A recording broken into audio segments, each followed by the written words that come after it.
welcome back to Dark Cinema Recaps, where horror's for life, not for October. Today, we are going to be covering the 2010 reboot of A Nightmare on Elm Street. For better or for worse, it's a nightmare film. While at the Springwood Diner, Dean Russell falls asleep at the table and meets a severely burned man in seared clothes wearing a bladed gardener's glove on his right hand. In the dream, the burned man cuts Dean's throat. In reality, Dean cuts his own throat as his friend Chris Fowles and Nancy Holbrook look on. Now, admittedly, don't really like this film, but I'll give credit where credit's due. This kill is brilliant. This kill's great. I mean, Freddy himself kind of looks like somebody ordered a Halloween costume off Wish. But that is a hell of an opening kill. At Dean's funeral, Chris sees a photograph of her and Dean as children, but cannot recall knowing Dean before high school. Chris begins to have nightmares about the burn man and then refuses to go to sleep for fear that she will die like Dean. Jesse Braun, Chris's ex-boyfriend, shows up to keep her company while she sleeps, but Chris meets the burn man in her dreams and is murdered. Covered in Chris's blood, Jesse runs to Nancy's house and learns that Nancy has been having nightmares about the same man, Freddy Krueger. Let's be real, it wasn't going to be 2005 Jessica Alba now, was it? I don't think so. Jesse is arrested by the police under suspicion of murdering Chris. He is killed by Krueger when he falls asleep in his jail cell.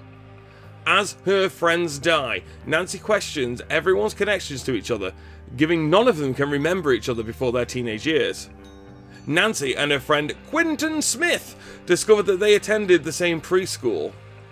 Nancy's mother, Gwen, reluctantly tells Nancy and Quentin about Krueger, the preschool groundskeeper who was accused of molesting children. Oh, fuck off, Nightmare reboot. Freddy Krueger's a bad egg. Yeah. And he is a bad egg. He's always been a bad egg. Yeah, he's not great. But we didn't need this side. No. We didn't need that. We didn't did not need it. No. Bad man. He's no Ian Watkins style pedo, though. This is why we hate you, 2010 Nightmare reboot. Mainly because of this. Yep. He's a lot of things, not a pedo. Gwen explains that Nancy was his favourite, and that she came home one day and told her mother about the things Krueger did to her in a secret location. Gwen alerts the other parents, including Quentin's father, Alan, but she told the teenagers that Krueger escapes before he was arrested. Refusing to believe that her mother's story, Nancy attempts to track down the remaining kids from the school, but discovers that they have all been killed. Following Jesse's death, only she and Quentin are left. Meanwhile, Quentin falls asleep during his swim practice and sees a flashback to the parents, led by Alan, tracking Krueger down and burning him alive. As a result of their insomnia, Nancy and Quentin have sporadic microsleep and become hypnagogic, causing them to dream and hallucinate randomly. To be fair, whilst I can't pronounce that word, it's actually a real thing, and again, something else. This is a really good addition. Yeah, this because it gives so many little insights into Fred, and seeing him a little bit more and seeing different little things. I mean, the drop. Well, to be fair, Nightmare 1 through 6 was multiple times when it wasn't actually a dream when this was happening. Yes, but this kind of makes sense and having a reason behind it. Explains it. Next time, a word that would be easy to pronounce would just be spot on. To try and stop Krueger, they decide to go to the preschool and learn what they can. On the way, Nancy is attacked by Krueger when she hallucinates, during which she pulls a piece of Krueger's sweater out of the dream world into reality. No way! No! No, she can do that. Oh my god, this is brand new information! Quentin takes Nancy to the hospital, where he steals adrenaline to help keep them awake. Nancy and Quentin eventually make it to the preschool and uncover Krueger's hidden room to find proof of his crimes. They realise that Krueger, now a vengeful ghost, wants revenge on them for disclosing his Lost Prophet CD, abuse. Nancy decides to pull Krueger out of the dream world and to kill him in the real world. Quentin tries to stay awake long enough to pull Nancy out of her dream when she grabs Krueger, but he falls asleep and is attacked. Krueger goes after Nancy and explains that he deliberately left her for last so that she would be comatose.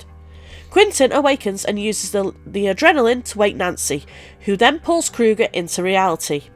They fight, and Nancy uses a broken paper cutter blade to kill him before she torches the room with Krueger's body inside.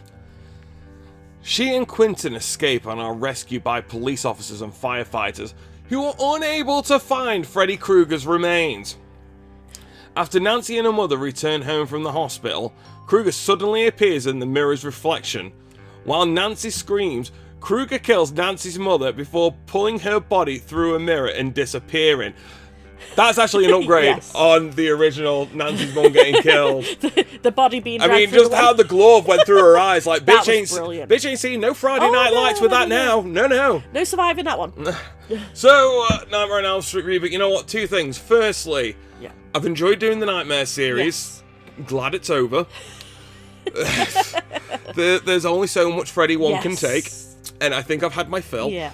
But this, I didn't hate it, but I hated it at the same time. You hated it because of the addition that they added. Other than that, it was a good film. If that hadn't been the main good point, films pushing I it a enjoyed bit. the kills, Let's though. be real. I mean, The kills were good. he's no Robert Englund. Let's face it. He kind of wasn't looks a as Robert if you ordered Englund. Freddy off Wish.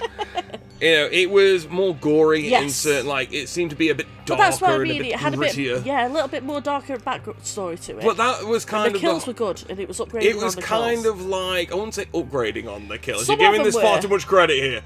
But it was last kind one of was. in the Friday reboot series, like not long after Texas Chainsaw was doing its thing with the remake and the prequel. And it kind of fell into that genre. Remake. Yeah, and I don't hate it. Yeah. But I absolutely fucking despise it at the same time. Would I like it more if Freddy wasn't a pedo in this? I think you would, yeah. Absolutely. Because I kind of think, who the fuck are you Yeah. to take this without any of Wes Yeah. Craven's input, by the way? Yeah, Like, I get that. Really would have. Yeah, like, stunk, who the 'cause it was fuck his are creation. you to take this and think, oh, we're going to do something dark and edgy? We've always hinted this is a bit of Yeah. wrong. Let's make him a full-blown fucking pedo. Let's Yeah. make him a nonce. Let's make him a dirty nonce with a sex dungeon that he takes children down to. Yep. Yeah, that's a And great... the evidence all still be in there as well. I know, after all this time and being dead, it Yeah. didn't really seem to do a great deal to it. No. But yeah, that annoys me. Yeah. That does. I mean, granted, you know, this Freddy was creepy, he was eerie, Yeah. but I think it was more the noncy things than the killy Yes. things. So when he's smelling that, it's like, nah, you're my favorite. Yeah. Just get fucked. There's certain aspects of this film aren't bad. It's Yeah. just a shame that it's Bad. shit.